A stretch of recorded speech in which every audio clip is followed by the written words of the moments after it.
দর্শক, সিলেটের এমসি কলেজে হোস্টেলে দলবদ্ধ ধর্ষণ মামলার রায়ের বিস্তারিত জানাতে আমাদের সাথে যুক্ত হচ্ছেন সহকর্মী হোসেন আহমদ সুজাদ।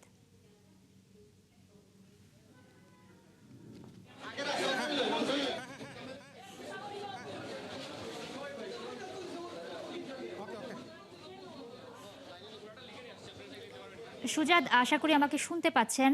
আমরা যতটুকু জেনেছি এই মামলার রায় এরই মধ্যে ঘোষণা করা হয়ে গেছে। মামলার রায় কি হলো সে বিষয়ে বিস্তারিত একটু জানাবেন এবং সেই সাথে যদি বলেন আসামি পক্ষের আইনজীবী এবং সরকার পক্ষের আইনজীবী কি বলেছে।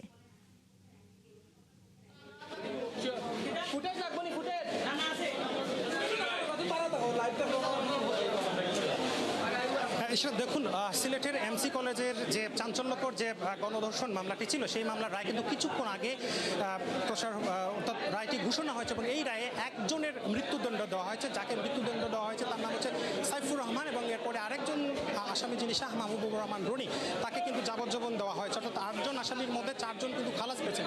কিছুক্ষণ আগে আসামি পক্ষের আইনজীবী যারা আছেন তারা একটা প্রেস ব্রিফিং করছিলেন এবং সেই প্রেস ব্রিফিংয়ে তারা দাবি করেছেন যে তারা এই রায়ের উপরে সন্তুষ্ট না।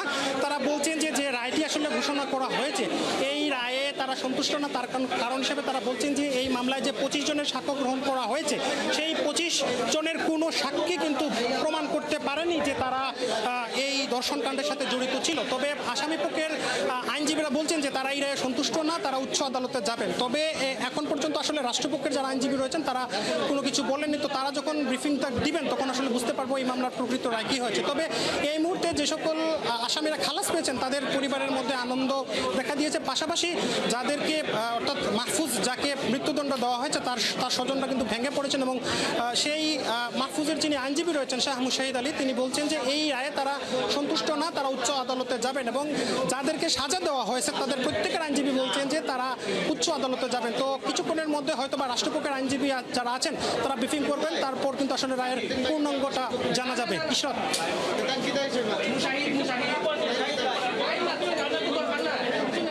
সুজাত, অনেক ধন্যবাদ আপনাকে। দর্শক, সিলেটের এমসি কলেজের হোস্টেলে দলবদ্ধ ধর্ষণ মামলার রায় ঘোষণা করা হয়েছে।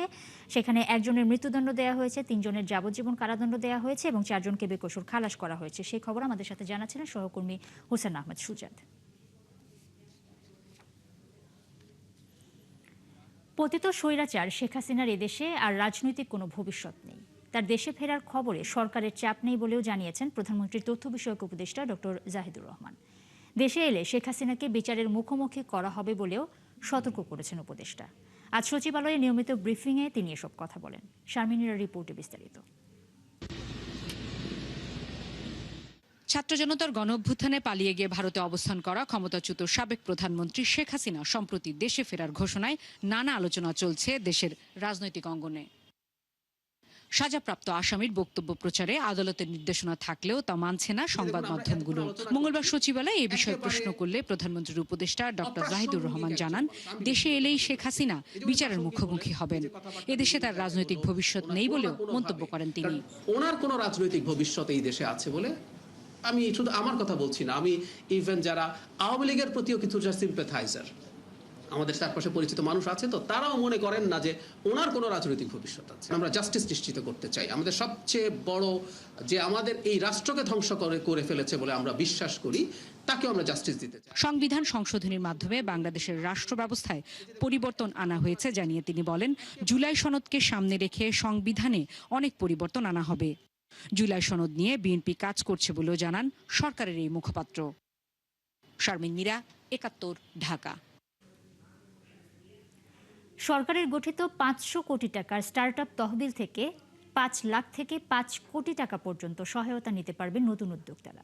দুপুরে ঢাকা বিশ্ববিদ্যালয়ের সিনেট ভবনে তারুণ্য, স্টার্টআপ এবং সম্ভাবনার বাংলাদেশ বিষয়ক অনুষ্ঠানে শিক্ষার্থীদের প্রশ্নের জবাবে এমন আশ্বাস দেন প্রধানমন্ত্রী তারেক রহমান। এ সময় তিনি বলেন, সম্ভাবনা থাকলে ব্যর্থ হলেও ঋণসহ সকল সহায়তা দেওয়ার কথা জানিয়েছেন সরকার প্রধান। মোহাম্মদ হোসেনের প্রতিবেদনে বিস্তারিত। তরুণদের উদ্ভাবনী চিন্তা, সৃজনশীলতা আর উদ্যোক্তা হওয়ার স্বপ্নকে জাতীয় উন্নয়নের মূলধারায় যুক্ত করতে 500 কোটি টাকার স্টার্টআপ ফান্ড গঠন করেছে বর্তমান সরকার। উদ্যোক্তা উন্নয়নের এই উদ্যোগকে একই মঞ্চে তুলে ধরতে ঢাকা বিশ্ববিদ্যালয়ের সিনেট ভবনে তারুণ্য, স্টার্টআপ ও সম্ভাবনার বাংলাদেশ নিয়ে উদ্বোধনী অনুষ্ঠানে যোগ দেন প্রধানমন্ত্রী তারেক রহমান। অংশ নেন মতবিনিময়ে। তরুণ উদ্যোক্তাদের সাফল্য ব্যর্থতার গল্প ছাড়াও শুনেন তাদের পরিকল্পনা।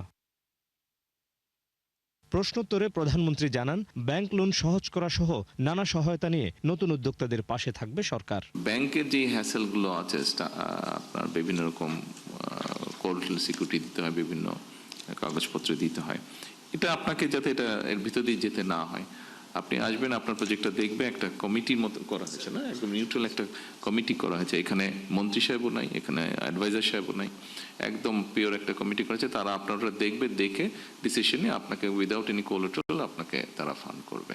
জানান, স্টার্টআপের নতুন নতুন ধারণা নিয়ে কাজ করছে সরকার। প্রথমবার ব্যর্থ হলে সম্ভাবনা থাকলে পরবর্তীতে দেয়া হবে অর্থ সহায়তা।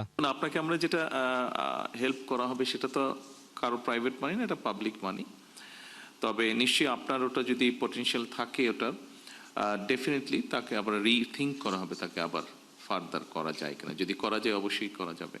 হতেই পারে ব্যবসা করতে গেলে প্রথমে অনেক জিনিস ক্লিক করে না, একটু সময় হয়তো লাগে, কিন্তু যদি ওটার পসিবিলিটি থাকে অবশ্যই সেটাকে আবার সেকেন্ড টাইম আবার ফাইন্যান্স করা হবে ইনশাআল্লাহ। অনুষ্ঠানে সরকারি অনুদানপ্রাপ্ত 6টি স্টার্টআপকে অনুদানের চেক তুলে দেন প্রধানমন্ত্রী তারেক রহমান। আমার সরকারের অবস্থান থেকে আমি বলতে পারি, আমরা আছি আপনাদের সাথে, আপনাদেরকে হেল্প করার জন্য, আপনাদেরকে পথ দেখানোর জন্য, আপনাদের পাশে দাঁড়ানোর জন্য আমরা আছি। মোহাম্মদ হুসাইন, ৭১, ঢাকা। টানা বৃষ্টি এবং জলাবদ্ধতার মধ্যে গতকাল এইচএসসি পরীক্ষা নেওয়ার প্রতিবাদে শিক্ষামন্ত্রী আ.ন.ম এহসানুল হক মিলনের পদত্যাগ দাবি করেছেন শিক্ষার্থীরা। এই দাবিতে তারা আজ রাজধানীর সায়েন্স ল্যাব মোড়ে ১ ঘণ্টা সড়ক অবরোধ করেন। বেলা 11:30 থেকে দুপুর 12:30 পর্যন্ত শিক্ষার্থীরা মিরপুর সড়ক অবরোধ করে বিক্ষোভ করে।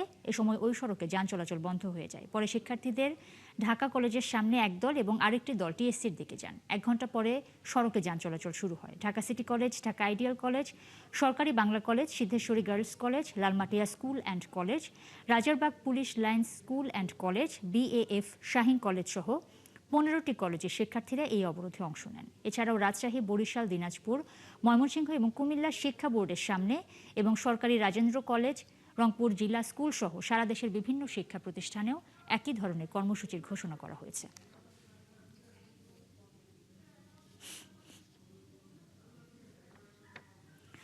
দর্শক, শিক্ষার্থীদের বিক্ষোভের খবর জানাতে আমাদের সাথে যুক্ত হচ্ছেন সহকর্মী নাদিয়া শারমিন।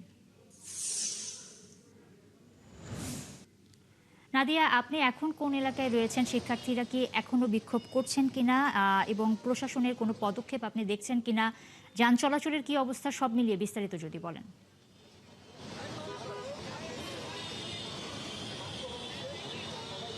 ধন্যবাদ। আমি আসলে এই মুহূর্তে নীলক্ষেত মোড়ের জায়গাটিতে রয়েছি। নীলক্ষেতের যে এই অংশটিতে আন্দোলনকারীরা ঢুকে গিয়েছিল ঢাকা বিশ্ববিদ্যালয়ের ভেতরে, সেখান থেকে পিছিয়ে এই মোড়টিতে এসছেন। মোড়ে এখনো যান চলাচল স্বাভাবিক, রাস্তা আটকানো হয়নি।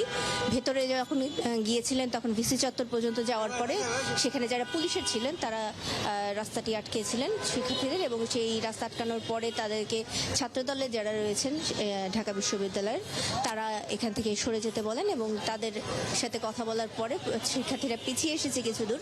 এখনো পর্যন্ত তারা কিছুটা দ্বিধায় রয়েছে। আমরা যেটা দেখতে পাচ্ছি যে তাদের জায়গা থেকে তারা সিদ্ধান্ত নিতে পারেননি, তারা কি চলে যাবেন নাকি তারা এই বিষয়ে আসলে কি করবেন সেই সিদ্ধান্তটি নেওয়ার চেষ্টা করছেন এবং সেই সিদ্ধান্তের জন্য তারা দ্বিধা থেকে তারা অপেক্ষা করছেন। এই জায়গাটিতে আলোচনাও আমরা দেখতে পাচ্ছি এবং যেটি ছাত্রদলের পক্ষ থেকে এখানে বলা হয়েছে যে তারা এই শিক্ষার্থীদের দাবির সাথে একমত, কিন্তু তারা মনে করেন যে রাস্তা আটকে সেই দাবিটি আদায় করা যাবে না, কাজে তারা শিক্ষার্থীদের সরে যেতে বলেছেন। এবং এর মাঝখানে কিছু শিক্ষার্থী তারা কার্ড চেক করেছেন। কার্ড চেক করতে গিয়ে কিছু এমনও শিক্ষার্থী পাওয়া গেছে যারা হয়তো ক্লাস 10-এর বা তাদের উপযুক্ত কার্ডটি দেখাতে পারেননি, পরিচয়টির প্রমাণ দেখাতে পারেননি। সেই জায়গাগুলো থেকে তারা চেক করছেন এবং বিভিন্ন জায়গাতে সেই অভিযোগগুলো আসছে তাদের পক্ষ থেকে। আর এই মুহূর্তে শিক্ষার্থীরা বিভিন্ন জায়গায় ছড়িয়ে রয়েছেন। তাদের সিদ্ধান্তের জায়গাটি আমরা জানার চেষ্টা করছি, যদিও এখনো পর্যন্ত তাদের মধ্যে থেকে সুনির্দিষ্ট কোনো সিদ্ধান্তের বিষয়টি আমরা জানতে পারি না। আমরা বিভিন্ন শিক্ষার্থীর সাথে কথা বলার চেষ্টা করেছিলাম, কিন্তু এখনো আসলে তারা সিদ্ধান্ত দিতে পারছেন না যে এই বিষয়ে তারা কি করবেন বা তাদের আসলে সিদ্ধান্তগুলো কি হয়েছে বা এই পরবর্তী পদক্ষেপ তাদের কি হবে, এই বিষয় নিয়ে তারা আলোচনার মধ্যে রয়েছেন। ছাত্রদলে যারা রয়েছেন আমরা তাদের সাথে আরেকবার একটু কথা বলে আসার চেষ্টা করব। তারা সামনে এসে এই জায়গাটিকে চেষ্টা করছি কথা বলার। আমি একটু কথা বলে আসি তাদের সাথে যে মন্ত্রণালয়ে আলাপ আলোচনা করতে পারে, আমরাই তাদেরকে নিয়ে যাব তারা যদি প্রতিনিধি দিয়ে থাকে। এর বাইরে তারা যে বিষয়ে আলাপ আলোচনা করুক আমরা তাদেরকে নিয়ে যাব। রাস্তা বন্ধ করা এটি তো কোনো সমাধান হতে পারে না, যেহেতু আলাপ আলোচনার বিষয়টি একদমই ইতিবাচক এবং এটি হতে পারে, সরকারও চাইতেছে, আমরাও চাইতেছি। সুতরাং আমি মনে করি যে রাস্তা বন্ধ করার এই যে প্রক্রিয়া, তাদের যে ইচ্ছা পোষণ, এটি আসলে তৃতীয় পক্ষ তাদের মাথায় ঢুকে দিয়েছে। সেটা আপনারা গণমাধ্যমের কর্মীরাও দেখেছেন যে কিভাবে শিক্ষার্থীদের মধ্যে অন্য লোকজন শিক্ষার্থীদের আইডি কার্ড দিয়ে আন্দোলন করার অপতৎপরতা দেখিয়েছে। আমি মনে করি তাদেরকে আমরা বলেছি যে আপনারা সতর্ক থাকুন, আমরা সতর্ক রয়েছি এবং তাদের যৌক্তিক দাবি আমরা সরকারের কাছে পৌঁছে দিব, চাইলে তারাও যাইতে পারে, আমরা সে কথাই বলেছি। ধন্যবাদ। নাদিয়া, অনেক ধন্যবাদ আপনাকে। দর্শক, নীলক্ষেতের সামনে থেকে শিক্ষার্থীদের বিক্ষোভের খবর জানাচ্ছিলেন সহকর্মী নাদিয়া শারমিন।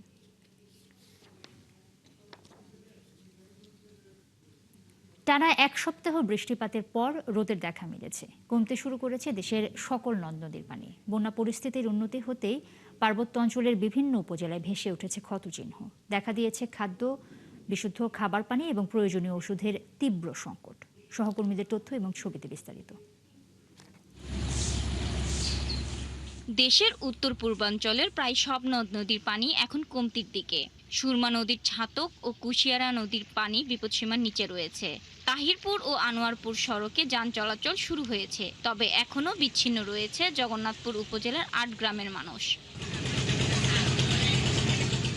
পানি উন্নয়ন বোর্ডের নির্বাহী প্রকৌশলী জানান, বৃষ্টিপাত না হলে আগামী ৪৮ ঘন্টার মধ্যে নদ নদীর পানি স্বাভাবিক হবে। এই মুহূর্তে রৌদ্রোজ্জ্বল আবহাওয়া বিরাজ করছে। এই আবহাওয়া যদি অব্যাহতভাবে বিরাজমান থাকে তাহলে হয়তো বন্যা পরিস্থিতির অতি সত্বর উন্নতি সাধিত হবে। এদিকে নেত্রকোনা নদ নদীর পানি এখনও কিছুটা বাড়তি রয়েছে। কমলাকান্দা পয়েন্টে উদ্বাখালী নদীর পানি বিপদসীমার সামান্য উপর দিয়ে প্রবাহিত হচ্ছে, তবে এখন পর্যন্ত বন্যা পরিস্থিতি সৃষ্টি হয়নি। মগরা ও ধনু নদীর পানি বাড়লেও এখনও বিপদসীমা অতিক্রম করেনি। কংস ও সোমেশ্বরী নদীর পানি কিছুটা কমেছে। জেলা প্রশাসক বলছে, সম্ভাব্য পরিস্থিতি মোকাবেলায় ১০ উপজেলায় ২৮৯টি আশ্রয়কেন্দ্র খোলা সহ প্রয়োজনীয় খাবার প্রস্তুত রাখা হয়েছে। খাগড়াছড়িতে বন্যা পরিস্থিতি অনেকটা স্বাভাবিক রয়েছে, তবে দীঘিনালা উপজেলার ছোট মেরুর এর কিছু নিচু এলাকায় এখনো পানি জমে আছে। কৃষি বিভাগ বলছে, বন্যায় অন্তত ১,০০০ হেক্টর জমির আমন বীজতলা ও আউশ ধানের চারা নষ্ট হয়েছে। ক্ষতিগ্রস্ত হয়েছে ৩১৭ হেক্টর জমির বিভিন্ন ধরনের সবজি ক্ষেত। এখন কি বলবো, আমাদের বাড়িঘর তো দুর্ভোগ, আমাদের বাজার এলাকা এগুলো আছে সবারই দুর্ভোগ। বন্যায় ক্ষতিগ্রস্ত আমরা হাই স্কুল, ছোট মেরুন হাই স্কুলে আশ্রয় কেন্দ্রে অবস্থান করতেছি। আমাদের যে শাকসবজি যেগুলো দিয়ে আমি করে খাই ওগুলো মানে সবগুলো গেছে।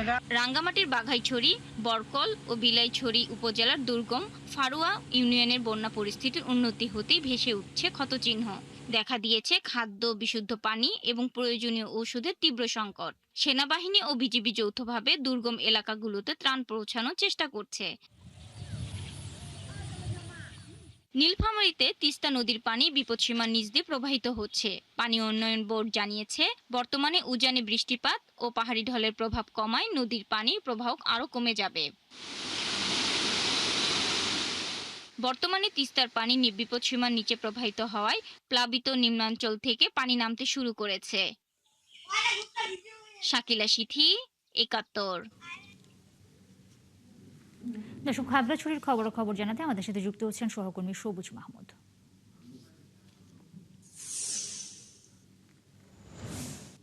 সবুজ, সারা দেশে বৃষ্টি কমে গেছে, খাগড়াছড়ির কি অবস্থা জানাবেন? এবং আমরা রিপোর্টে যেটা দেখছিলাম, বৃষ্টি কমে যাওয়ার পর আসলে ক্ষত চিহ্নগুলো ভেসে উঠছে, সেখানকার কি অবস্থা সব মিলিয়ে যদি জানান।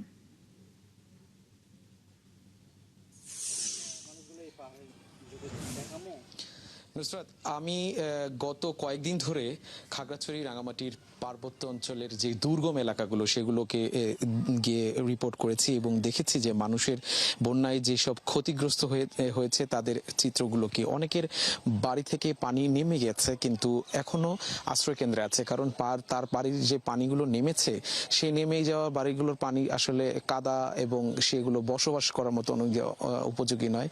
বাড়িঘর ভেঙে, বেড়া ভেঙে গেছে। এখন আসলে যে বন্যা পরবর্তী যে চ্যালেঞ্জগুলো আছে, তাদের বাড়িঘর নির্মাণ করা, রাস্তাঘাটগুলো যেগুলো ভেঙে গেছে সেগুলোকে মেরামত করে যাতায়াত করা, অনেকের এমনও হয়েছে যে রাস্তা এমনভাবে ভেঙেছে এরপরে আর কোনো গাড়ি যাওয়া সম্ভব না, এবং এইভাবে রাস্তাঘাট ভেঙে যাওয়ার কারণে স্কুল বা অন্যান্য প্রতিষ্ঠানে যারা যাতায়াত করে সেখানেও কিন্তু যাদের যোগাযোগ ব্যাহত হয়েছে। পাহাড়ের পাদদেশে যারা বসবাস করতো তারাও কিন্তু অনেকে বাড়িতে চলে গেছে। গত কয়েকদিন দুদিন যেহেতু বৃষ্টি হয়নি, যার কারণে পাহাড়ের পাদদেশ থেকে যারা আশ্রয়কেন্দ্র নিয়ে আশ্রয় নিয়েছিল তারা কিন্তু অনেকেই বাড়িতে ফিরে গেছে। আমরা এখানে দেখতে পাচ্ছি যে পাহাড়ের পাদদেশে যারা বসবাস করছে, এই চিত্রটা আপনি দেখতে পাচ্ছেন যে এখানে কিন্তু অনেকটা ঝুঁকি নিয়ে, এই পাহাড় অতি বৃষ্টি হলে কিন্তু এখানে যে উঁচু যে মাটিগুলো নরম হয়ে এখানে নিচে যে একেবারে পাহাড়ের ঠিক পাদদেশে যারা বসবাস করছে সেই বাড়িগুলো ঝুঁকিপূর্ণ অবস্থায় থাকে। এবং এইবার কিন্তু খাগড়াছড়ির চেয়ে রাঙামাটিতে পাহাড়ের যে ধস হয়েছে এবং ধসের ফলে মৃতের সংখ্যা 3 জন হয়েছিল রাঙামাটিতে, কিন্তু খাগড়াছড়িতে পাহাড় ধসে কোনো ধরনের মৃত এখনো হয়নি, তবে ঝুঁকিতে ছিল। কিন্তু এই যে পাহাড় ধস হচ্ছে এবং পাহাড়ের পাদদেশে যে মানুষজন বসবাস করছে, বর্ষা আসলেই এই ধসের একটি ঝুঁকি তৈরি হয়।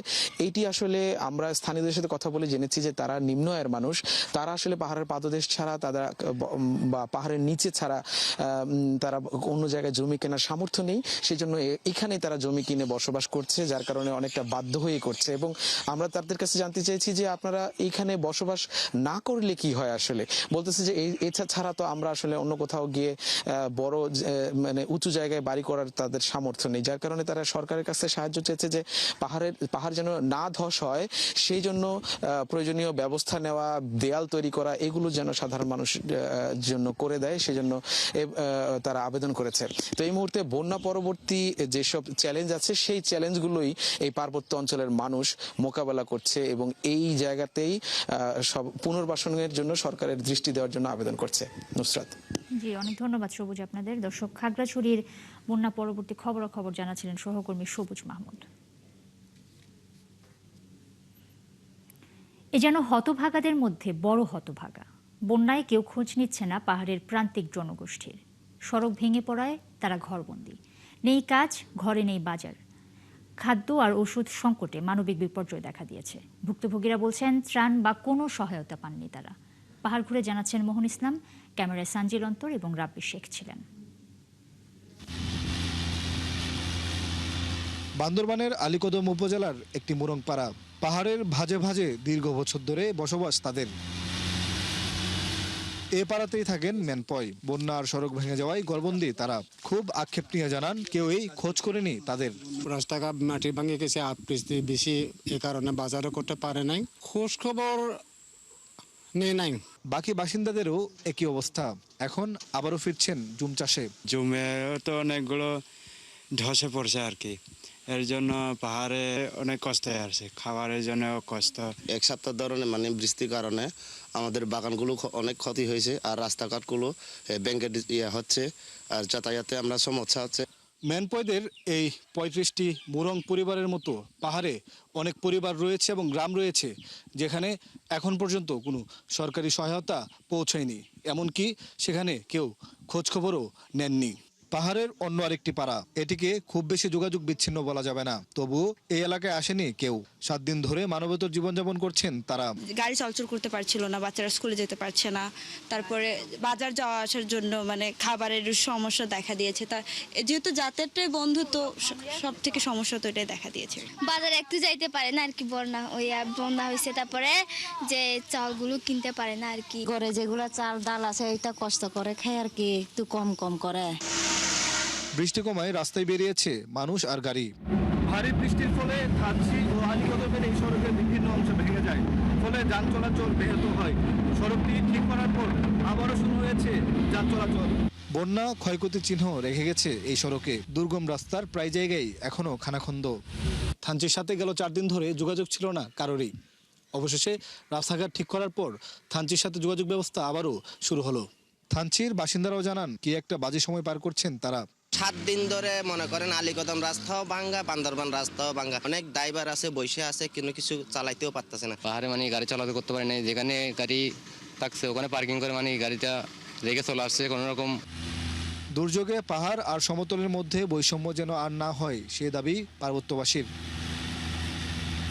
মোহন ইসলাম, ৭১, থানচি, বান্দরবান। চট্টগ্রাম বিভাগের নদ নদীর পানি বিপদসীমার নিচে নেমে এসেছে বলে জানিয়েছে বন্যা পূর্বাভাস এবং সতর্কীকরণ কেন্দ্র। ফলে ওই অঞ্চলের বন্যা পরিস্থিতির উল্লেখযোগ্য উন্নতি হয়েছে বলে জানিয়েছেন উপবিভাগীয় প্রকৌশলী পার্থপ্রতিম বড়ুয়া। অন্যদিকে সিলেটের সুরমা এবং কুশিয়ারা নদীর পানি এখনও বিপদসীমার উপর দিয়ে প্রবাহিত হচ্ছে। তবে আগামী ৭২ ঘণ্টায় ভারী বৃষ্টিপাত না হলে নতুন করে বন্যার কোনো আশঙ্কা নেই। উত্তর পূর্বাঞ্চলে কিছু স্টেশন এবং উত্তরাঞ্চলে কিছু স্টেশন বিপদসীমার উপর অবস্থান করছে, যার মধ্যে রয়েছে সুরমা এবং কুশিয়ারা নদী। সুরমা এবং কুশিয়ারা নদীর 3টি পয়েন্টে বিপদসীমার উপর অবস্থান করছে এবং তিস্তা নদী ডালিয়া পয়েন্টে আজ সকাল 9টায় বিপদসীমার উপর অবস্থান করছিল। তবে আজ 12টা বাজেই কিছুক্ষণ আগেই ডালিয়া পয়েন্টে বিপদসীমার নিচে নেমে এসেছে। তবে আমরা আশঙ্কা করছি যে কাউনিয়া পয়েন্ট অর্থাৎ ডালিয়ার পয়েন্টের যে নিচে রয়েছে কাউনিয়া উপজেলায়, সেই পয়েন্টে হয়তো সাময়িকভাবে বিপদসীমা অতিক্রম করতে পারে, বাট সেটা আবারই নেমে যাবে। এবার রাজনৈতিক বিবেচনায় কেবল সরকার দলীয় সংসদ সদস্যদের এলাকার জন্য নেওয়া হলো ৮,০০০ কোটি টাকার বিশাল এক প্রকল্প, যা দিয়ে ১০৮ উপজেলায় নির্মিত হবে ২০৪টি সেতু।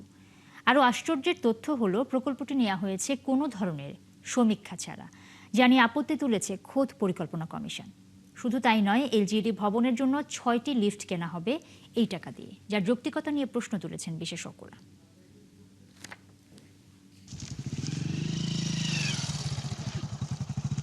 অনুন্নত জীবন আর অর্থনৈতিক বৈষম্যের বিচারে ওপরের সারিতে জলবায়ুর আঘাতে বিপর্যস্ত জেলা সাতক্ষীরা, যেখানে যোগাযোগ অবকাঠামোর চাহিদাও ব্যাপক। কিন্তু ২০ বছর পর ক্ষমতায় এসেও সুনজর নেই বিএনপি সরকারের। যেমন দেশব্যাপী ২০০ সেতু নির্মাণের উদ্যোগ নেওয়া হলেও তালিকায় নেই ওই জেলার কোনো অঞ্চল। দারিদ্র্যের কষাঘাতে পিষ্ট উত্তরের জেলা রংপুর এখনও উঠে আসতে পারেনি ওপরের সারিতে। সেখানেও যোগাযোগ ব্যবস্থার উন্নয়নে জরুরি নতুন অবকাঠামো। কিন্তু ৮,০০০ কোটি টাকার নতুন প্রকল্প থেকেও বাদ এই জেলাটি। শুধু তাই নয়, আমলে নেওয়া হয়নি আরেক পিছিয়ে পড়া জেলা কুড়িগ্রামকেও। ক্ষমতার ৪.৫ মাস না যেতেই বিশাল এক প্রকল্প হাতে নিয়েছে এলজিইডি, যার আওতায় ৮,০০০ কোটি টাকায় নির্মিত হবে ২০৪টি সেতু। এই প্রকল্প বাস্তবায়িত হবে ৪৭ জেলার ১০৮ উপজেলায়।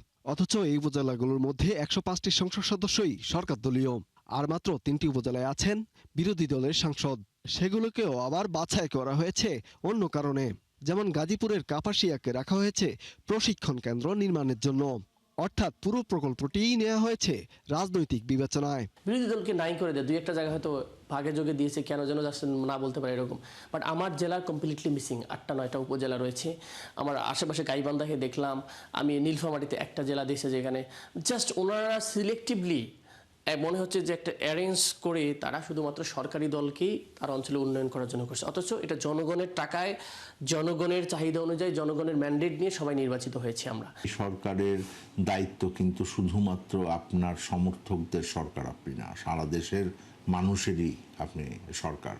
যাচাই বাছাই করার ক্ষেত্রে এই কারণেই স্বচ্ছতা জবাবদিহিতাটা গুরুত্বপূর্ণ, যে কোন কাঠামোতে এই এলাকাগুলো নির্ধারণ করা হলো এবং সেগুলোর সবগুলোর যাচাই বাছাই আগে হয়েছে কিনা, আপনার সম্ভাব্যতা যাচাই হলো কিনা, এইটা কিন্তু খুবই এই জন্য গুরুত্বপূর্ণ। শুধু এলাকা বাছাই নয়, বড় ব্যত্যয় হয়েছে নিয়মের ক্ষেত্রেও। যেমন ৫০ কোটির বেশি খরচের জন্য সম্ভাব্যতা যাচাই বাধ্যতামূলক হলেও করা হয়নি এই প্রকল্পে। অথচ পরিকল্পনা কমিশন বলছে সমীক্ষার দরকার ছিল অর্ধেক সেতুর ক্ষেত্রেই। প্রকল্প ব্যয়ও উদার এলজিইডি। যেমন ৪৩,০০০ মিটার দৈর্ঘ্যে ২০৪টি সেতু নির্মাণে খরচ ৭,৫০০ কোটি। এছাড়া সংযোগ সড়কে ২৫০ কোটি আর রক্ষাপথ তৈরিতে যাবে আরও ১৮০ কোটি। ফলে সেতুর পেছনেই খরচ হবে ৭,১৫৮ কোটি। আরও অবাক করা তথ্য হলো, এই প্রকল্পের টাকা থেকে ৯ কোটি খরচ হবে এলজিইডি ভবনের ৬টি লিফট প্রতিস্থাপনে।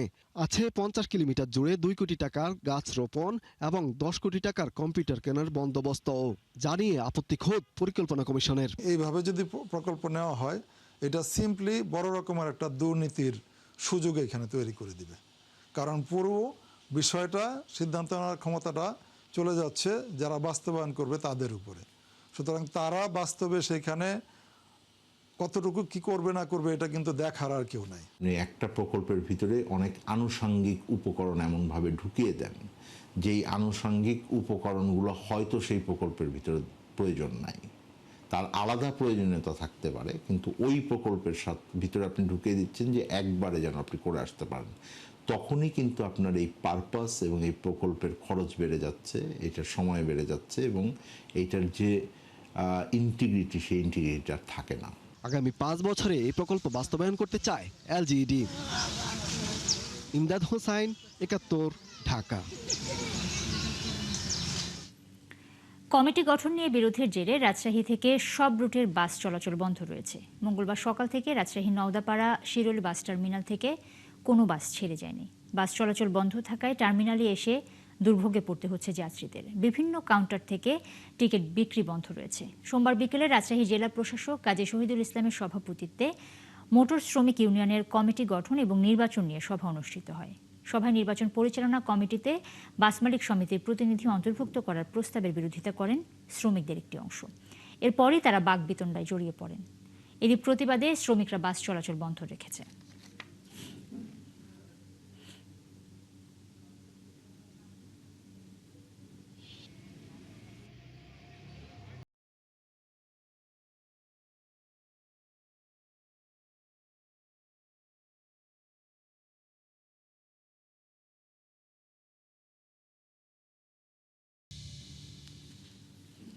একটি বক্তব্য কখনো আগুন জ্বালিয়ে দিতে পারে প্রতিরোধের, আবার কখনো সূচনা করতে পারে পতনের। 24 জুলাইয়ের 14 তারিখ তেমনি এক বক্তব্যের ঘটনা ভিন্ন খাতে নেয়ার ব্যাখ্যায় আরও ফুঁসে ওঠে দেশের মানুষ।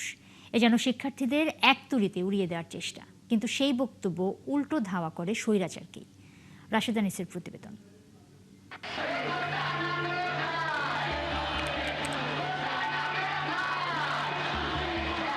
কোটা বিরোধী আন্দোলন যখন অনেকটাই অস্তমিত, সেই অন্ধকার রাতে জোয়ার এনে দেয় শেখ হাসিনার একটি সংবাদ সম্মেলন।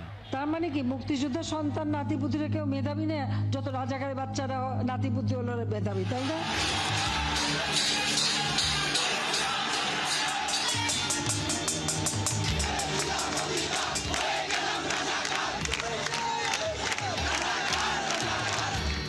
মুহূর্তেই সেই ক্ষোভ ছড়িয়ে পড়ে ঢাকা বিশ্ববিদ্যালয়ের হলগুলোতে। তুমি কে আমি কে রাজাকার রাজাকার স্লোগানে স্লোগানে প্রতিকম্পিত হতে থাকে দেশের সবচেয়ে প্রভাবশালী বিশ্ববিদ্যালয়ের আকাশ বাতাস। খানিক বাদেই উত্তাল হয়ে ওঠে শাহবাগ চত্বর। শিক্ষার্থীদের মধ্যে যারা আন্দোলনে ছিলই না তারাও নেমে পড়েন রাজপথে, যা ছড়িয়ে পড়ে সারা দেশের ক্যাম্পাসগুলোতে।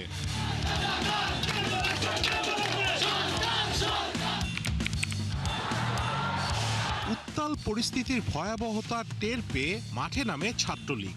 অতীতের এমন অসংখ্য আন্দোলন গায়ের জোরে ধামাচাপা দেওয়া সংগঠনটি এবারও চেষ্টা করে ঘটনার ফুলস্টপ দিতে। 15 জুলাই শুরু হয় ঢাবিতে তাদের নির্যাতন, যাতে টার্গেট হন নারী শিক্ষার্থীরা। আজও রাস্তার ধারে দেয়ালগুলোতে আঁকা গ্রাফিতি সেই নির্মমতার সাক্ষ্য দিয়ে যাচ্ছে।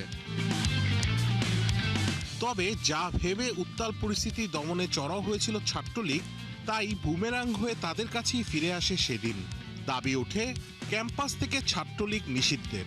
আমরা 14 তারিখে শেখ হাসিনা রাজাকারের বাচ্চা বলে গালি দেওয়া এবং তারপরে ক্যাম্পাস থেকে শিক্ষার্থীরা ছাত্রলীগকে বের করে দেওয়া, এই দুইটা ঘটনা আমরা যারা আন্দোলনে ছিলাম আমাদেরকে একটা ইঙ্গিত দেয় যে এই আন্দোলনটা সফলতার দিকে যাবে। কোটা আন্দোলনকে সরকার পতনের আন্দোলনের দিকে ধাবিত করার অন্যতম টার্নিং পয়েন্ট এই বক্তব্য। এই অভ্যুত্থানের প্রেক্ষাপট স্ক্রিপ্ট রাইটার হচ্ছে শেখ হাসিনা। চায়না থেকে আসার পরে ওই যে কথাটা, মানে রাজাকারের নাতিপুতিরা কি পাবে, তো এটার মধ্য দিয়ে একটা যে গণফ্রেমিং করা হলো, তার যে তীব্র প্রতিহিংসা পরায়ণ যে মনোভাব এবং সেই সব তার পরিবারের সব বাকি সব কিছুকে সে 2 টাকারও গুনে না। সরকারকে বাধ্য করা যে এটা নিয়ে একটা সমাধান দেওয়ার জন্য, কিন্তু সরকার এইটাকে রাইটলি অ্যাড্রেস করার বিপরীতে তারা হামলা আক্রমণ করা বেছে নিল। 14 তারিখ ঢাকা ইউনিভার্সিটিতে হামলা হলো, 15 তারিখও ঢাকা ইউনিভার্সিটিতে হামলা হলো। তো আন্দোলনটাকে সরকারই কিন্তু এক ধরনের তারা সংঘর্ষের দিকে নিয়ে গেছে। পাড়ায় পাড়ায় মহল্লায় মহল্লায় সংগঠিত হন। আন্দোলনের অন্যতম পুরোধা নাহিদ ইসলামও বলেন, শেখ হাসিনার এই বক্তব্যই পাল্টে দেয় আন্দোলনের প্রেক্ষাপট। পরে তা ত্বরান্বিত করে আবু সাইদের 2 হাত প্রসারিত করা আত্মত্যাগ। ফ্যাসিস্ট শেখ হাসিনার যে বক্তব্য, সেই বক্তব্য কিন্তু আন্দোলনের প্রধান স্লোগানে পরিণত হয়েছিল, তুমি কে আমি কে রাজাকার, কে বলেছে স্বৈরাচার। অর্থাৎ আওয়ামী লীগের যে মুক্তিযুদ্ধের যে ন্যারেটিভ ছিল, যে মুক্তিযুদ্ধের সকল চেতনা, যেটার মাধ্যমে তারা তাদের সকল অপকর্মকে তারা জায়েজ করত, এইটার বিরুদ্ধে কিন্তু এই স্লোগান দাঁড়িয়েছে। ফলে এই স্লোগানের সেই ভূমিকা ছিল আওয়ামী লীগের এই আদর্শিক ভিত্তিটাকে আঘাত করার জন্য। অথচ সেদিন সকালবেলা আন্দোলনের সংগঠকরা রাষ্ট্রপতির কাছে যান স্মারকলিপি জমা দিতে। তখনও তারা জানতেন না সন্ধ্যা গড়িয়ে রাত হতেই পাল্টে যাবে দৃশ্যপট। রাশেদ আনিস, ৭১, ঢাকা।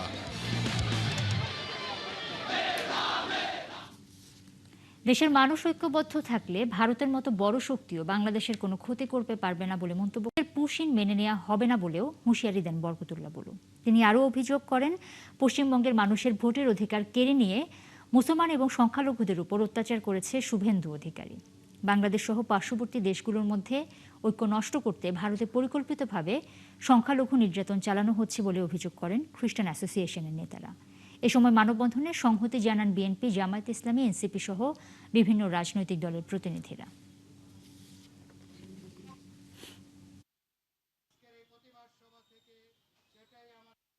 এই যে হাজার বছরের সাম্প্রদায়িক সম্প্রীতির এই দেশ, আমরা বাংলাদেশে সকল সম্প্রদায়ের মানুষ, হিন্দু, মুসলিম, বৌদ্ধ, খ্রিস্টান, যতটুকু ভালোভাবে আছে, যতটুকু সুন্দরভাবে আছে, এই ঐক্যটাকে বিনষ্ট করার জন্য ওইখানকার যে এখন যে আরএসএস সমর্থিত সরকার যারা আছেন, তারা এই ঘটনাগুলো ঘটাচ্ছে।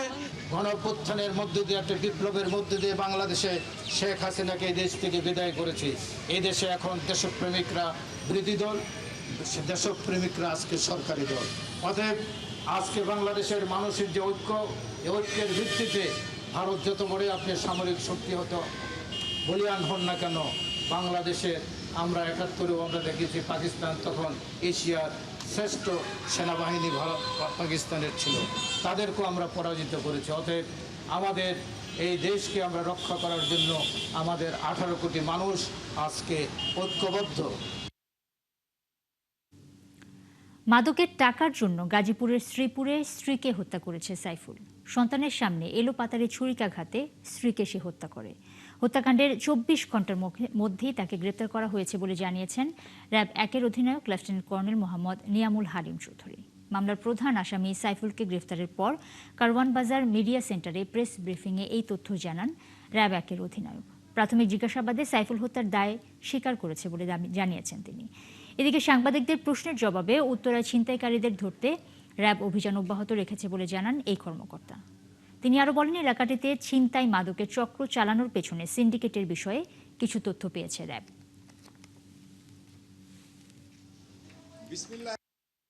টাকাটা না দেওয়াতেই তাদের মধ্যে ঝগড়াটা তুমুল পর্যায়ে চলে যায়। তো ওখান থেকেই সে, তার কাছে একটা ছুরি ছিল, সেই ছুরি দিয়ে বউকে এলোপাতাড়ি সে ছুরি দিয়ে আঘাত করে এবং যতটুকু ধারণা করা যায় অতিরিক্ত রক্তক্ষরণে ভিকটিম ওখানেই মারা যায়। দর্শক, চলছে সংবাদ সংযোগ। সরাসরি সংবাদ অনুষ্ঠান দেখতে চোখ রাখুন ৭১-এর ফেসবুক পেজে এবং সাবস্ক্রাইব করুন ৭১-এর ইউটিউব চ্যানেলে। সাথেই থাকুন ৭১-এর।